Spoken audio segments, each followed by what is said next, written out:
Welcome to the League of Legends Champion Spotlight, featuring Ziggs, the Hexplosives expert. Ziggs is a ranged mage champion, adept at long-range bombardments, area of effect damage, and battlefield control.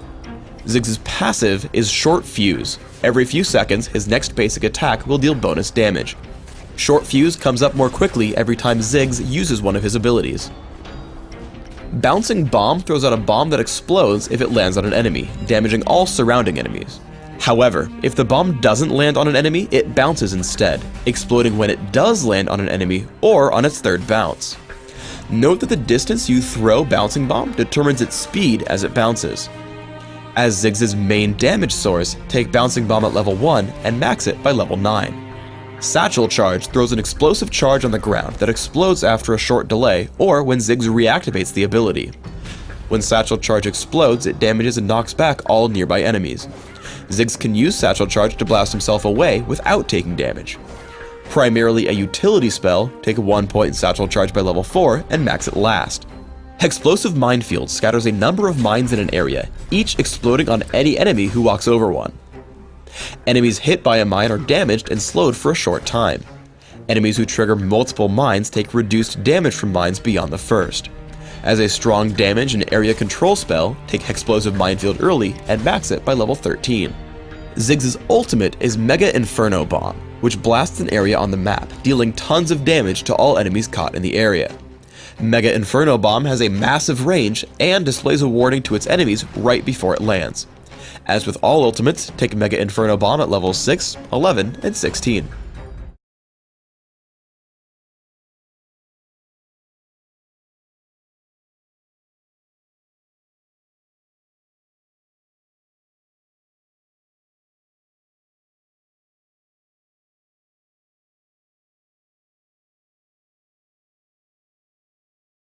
When laning, try to combo Bouncing Bomb with Short Fuse to harass your opponent.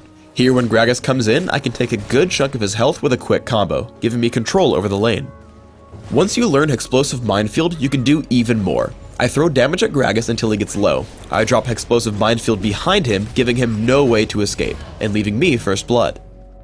With enough ability power, you can take down individual champions from full health. While Gragas stops short of Hexplosive Minefield, Bouncing Bomb and Short Fuse deal a significant amount of damage.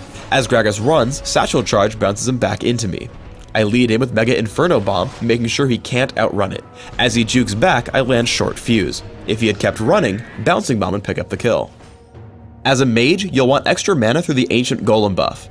The easiest way to do this is to hop over the wall with Satchel Charge, then immediately hit Short Fuse and Bouncing Bomb. Drop Hexplosive Minefield only after the small monsters are dead. Lead the Golem into the mines and finish it off with Bouncing Bomb if needed. Used correctly, Satchel Charge is an excellent escape tool. Here I get jumped by Gangplank and Gragas. I know I need to escape down toward my turret, so I place the Satchel Charge in front of Gragas, flash on top of it, and blow myself to safety. Gragas just barely gets in range for Explosive Cask, but Shen saves me with Stand United. Use Mega Inferno Bomb to help your teammates, but hold on to it until your enemies are crowd controlled. I see Shen move in on Malphite. As soon as he lands Shadow Dash, I toss Mega Inferno Bomb. It deals so much damage that even as Malphite attempts to run, Shen picks up the kill with Vorpal Blade. Teamfights for Ziggs are all about tactics. Noticing 2 nearby enemies, I open up for burst damage with Mega Inferno Bomb, Bouncing Bomb, and Short Fuse. As a result, we take down Malphite, and Gangplank runs away. Once they regroup, I choke off their main entrance with Explosive Minefield and run back once I see Gragas cross the wall. I open up on Gangplank and keep trying to run in between casts, finally escaping over the wall with Satchel Charge. Thanks to Ziggs' tricks, I just barely make it out to safety with 2 kills for my team along the way. On Dominion, make use of Ziggs' long range. Assaulting the windmill at the very beginning, stay in the back and lob your abilities at the enemy team. Constantly interrupt their captures and attempt to take the point for yourself. Anytime multiple enemies are grouped together, toss out a few more abilities. After taking control of the point, look for weak enemy champions to see if you can pick up any kills. I try to chase down Karthus, finally killing him with Flash, Ignite, and a long-range Bouncing Bomb. Meanwhile, we've worn down Lux enough for Ezreal to pick up a second kill. Ziggs is also exceptional at sieging points for the same reason. Attacking the windmill once more, I place Explosive Minefield on the center of the point, severely damaging Karthus and limiting his mobility. I leap around the point, hitting Short Fuse and Bouncing Bomb to pick up the kill, allowing us to take the capture once his passive ends. For runes, I suggest magic penetration marks, ability power per level seals, ability power per level glyphs, and flat ability power quintessences. This build is aimed purely at dealing extra damage with all of Ziggs' abilities. For masteries, try 2109, taking all the ability power and magic damage increasing masteries in offense, plus magic penetration and increased neutral buff duration and utility. For summoner spells, Ignite and Flash will help deal even more damage and secure kills or escape from scary situations. In Classic, consider opening with a Doran's Ring, and maybe add a few more to cover early mana regeneration needs. Early Sorcerer's Shoes and Rabbidan's Death Cap give damage output. For other valuable items in your build, consider Riley's Crystal Scepter, Void Staff, Will of the Ancients, and Zhonya's Hourglass.